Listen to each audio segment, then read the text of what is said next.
Okay, thank you very much. Thank you very much, George, and other people of this group for the invitation and for organizing the conference. I also want to mention Xian for all the work she has done so far.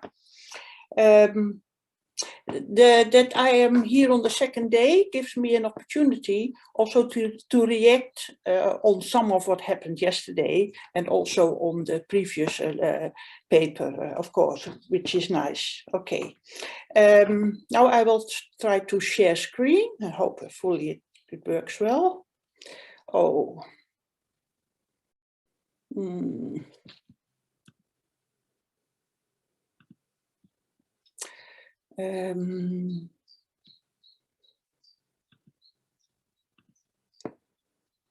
So is this okay? Hello? Do you now see my paper, my PowerPoint presentation? Please give answer because I don't hear anything. For online, it looks good. Yes, so I can start with talking about it. Yes, okay. Okay. So I'll talk about Hugo de Vries, Tine Tammes, and early Mendelian statistics. First, I have a few slides which are not directly on these two persons, but I think they fit nicely into what happened previously. First, yesterday we saw already a couple of stamps of Mendel, and maybe I thought this is also only nice to see that how important Mendel's and how iconic he still was in 1927 at the opportunity of the 5th International Congress of Genetics in Berlin. So there was a stamp then dedicated to him. Okay. Another thing is what I also want to say, and that I think reacts also already a bit on the previous paper and on the papers yesterday. First, I have a quotation of Gerda von Ublich. She was a geneticist in Germany, and she looks back about the reception of a new style of reasoning. Yes, and I will read those quotations. After the 1900 rediscovered Mendelian laws, what then? That the results could be only be obtained with statistical methods, that only probability theory delivered results without mistakes. That was unsympathetic to the industrious plant and animal physiologists. It was not exact. Those elements of the exact theory of heredity of the Dane Wilhelm Johansen was for them a book with 7 seals, because that book exploited variation curves, averages, and mean errors. So you already see here a bit that within the tradition of Mendelian genetics, statistics played a very important role, and that was not always appreciated by others. That it was very important for Wilhelm Johansen, you can also see here. You have here his handbook on genetics. This is the second or the third print. And when you see the titles of the first chapters, which I wrote to it, you see how statistically embedded his ideas on heredity were. Fluctuating variability, the average, graphical method, probable error and mean error. And then ultimately the first orientation on heredity questions and the Galtonian law of reversion. So the idea that in the Mendelian tradition that there was no feeling of genetics, I think that got the opportunity to settle because of, I would say, the very English-dominated history writing, because there was only looked to the so-called conflict between the biometricians and Mendelians. I think the previous speaker already said something about it, that it was maybe not such a conflict as we thought. And I think my paper will very clearly demonstrate how well versed in the statistics and probability theory at least some early Mendelians were. Johansen was one of them, but I will talk about 2 others, 2 Dutch people. So I will talk about Hugo de Vries and Tine Tammes. And I will demonstrate that through the innovative use of probability theory and statistics, Mendelian genetics made essential steps forward. And I will then tell which steps, what statistics, and then can we understand why it were these two who did that, these two people. And then I will try to tell it in a chronological way.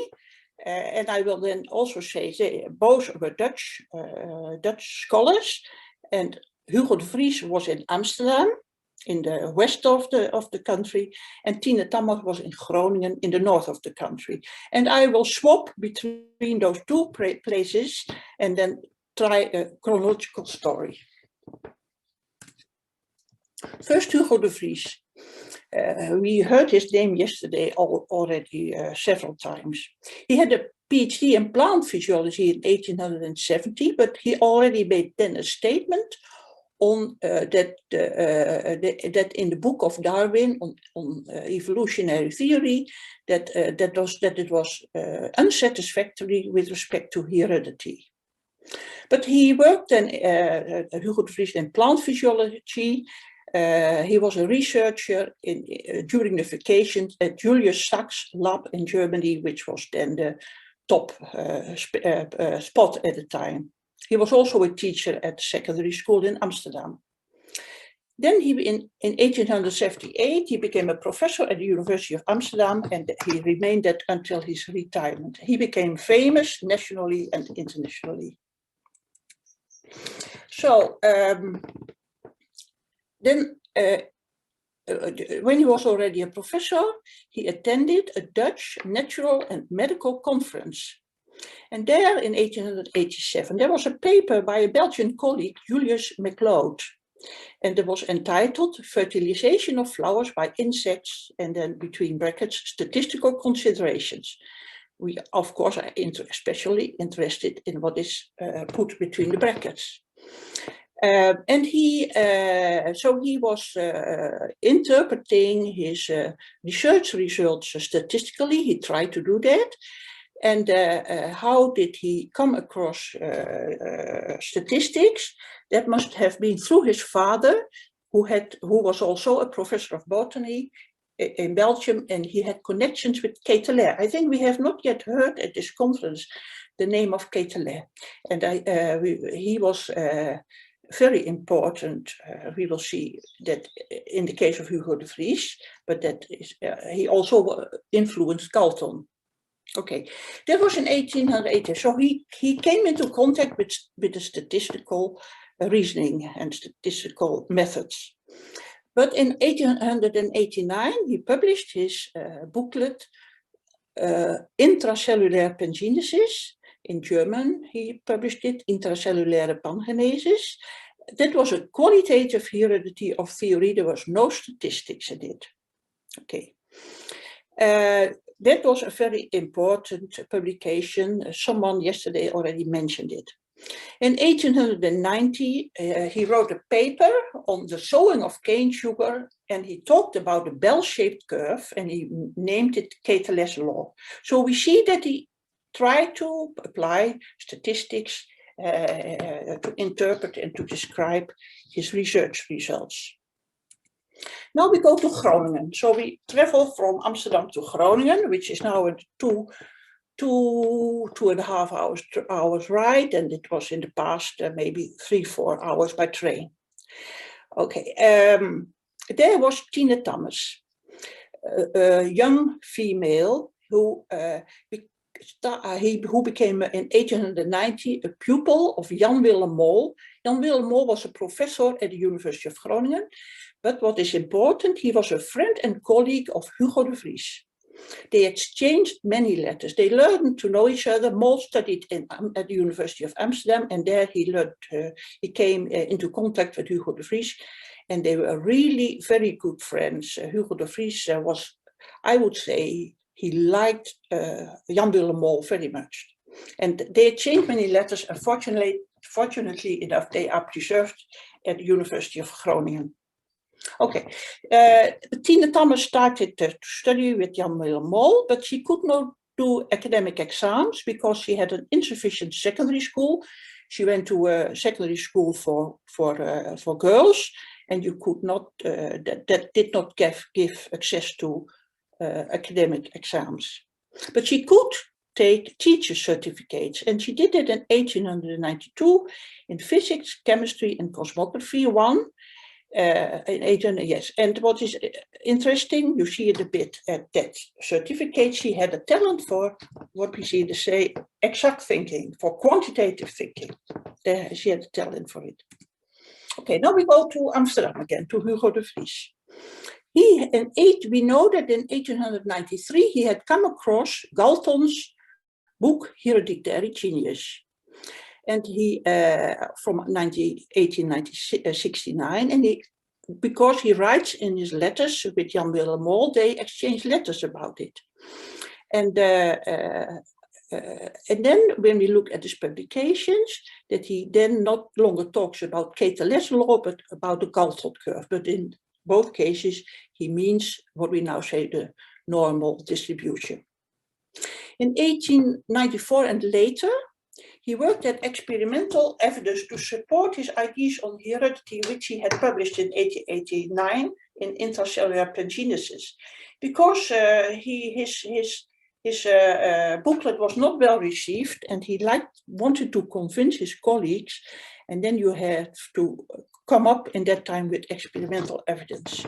And he applied statistics in his publications then from 1894, and it were papers on variability and about hybridization. Now we go to Groningen again. Tine Tammes, she got another teacher certificate, namely in botany, zoology, and geology. And then she becomes a scientific assistant of Mol, of her teacher, let me say.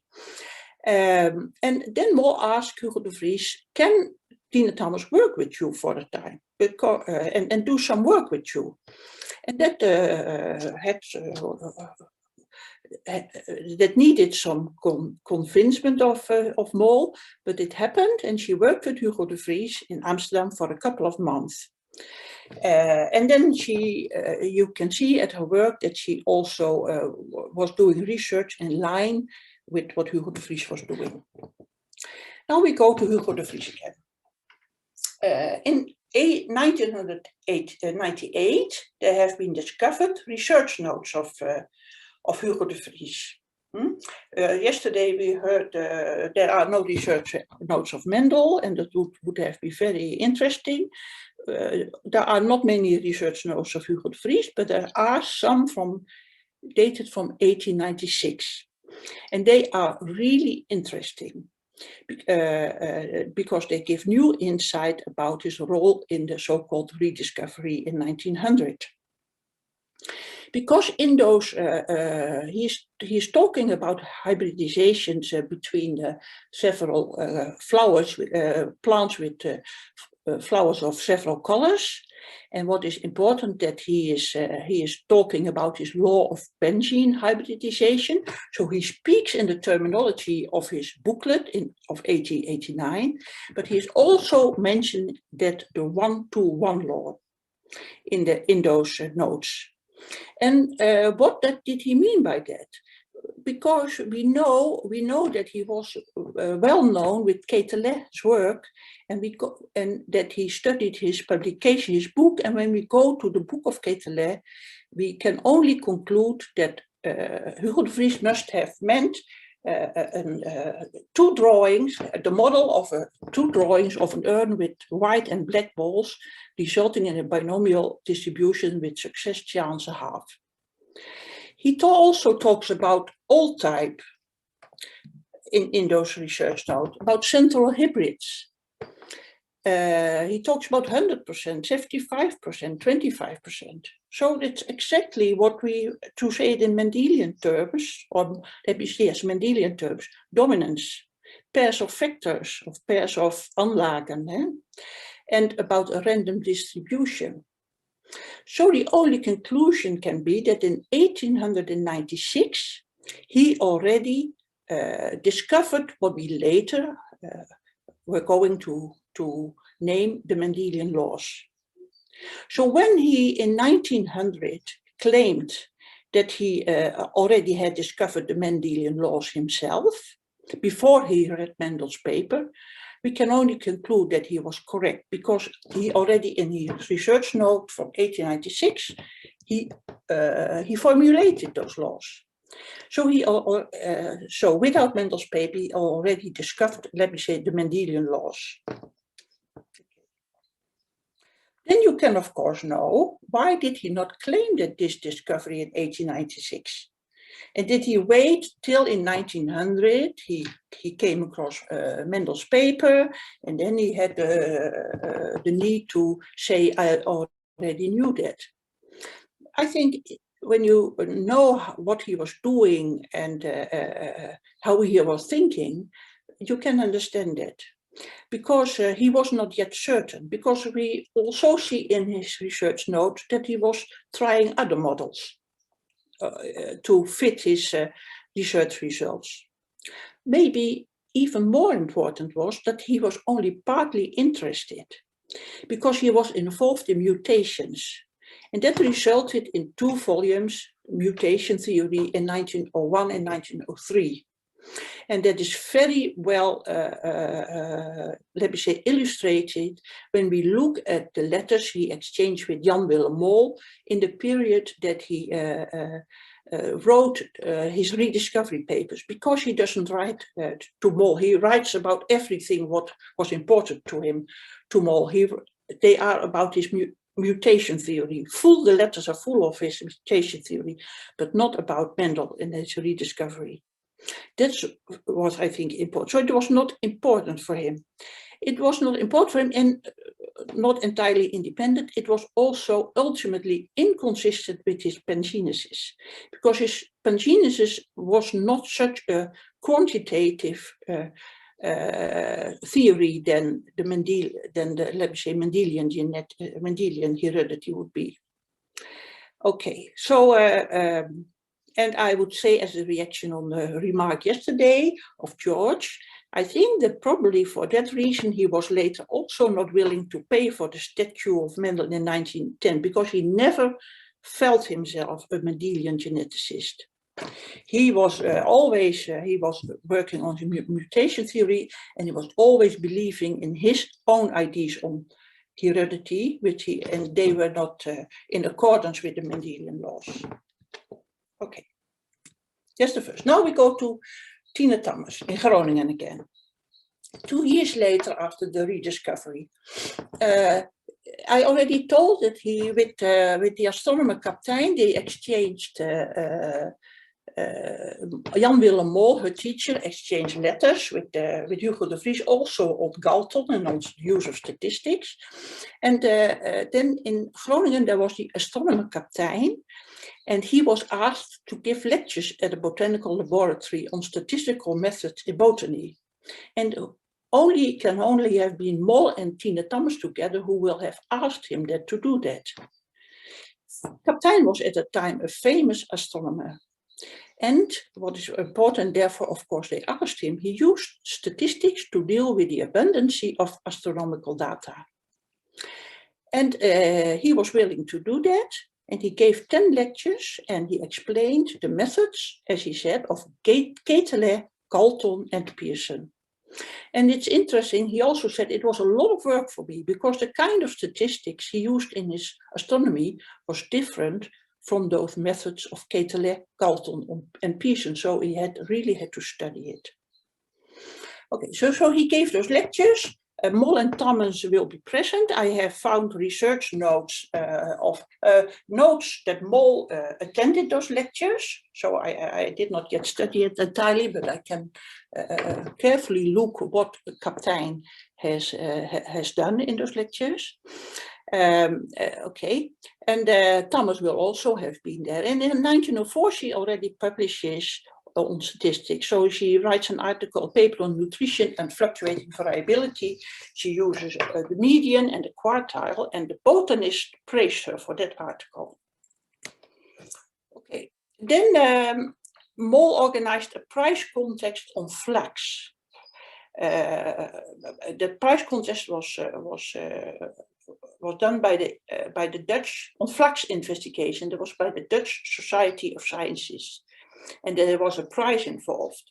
And she wrote Tine Tammes took that contest, and she wrote a report of 258 pages on all aspects of the Flextalk.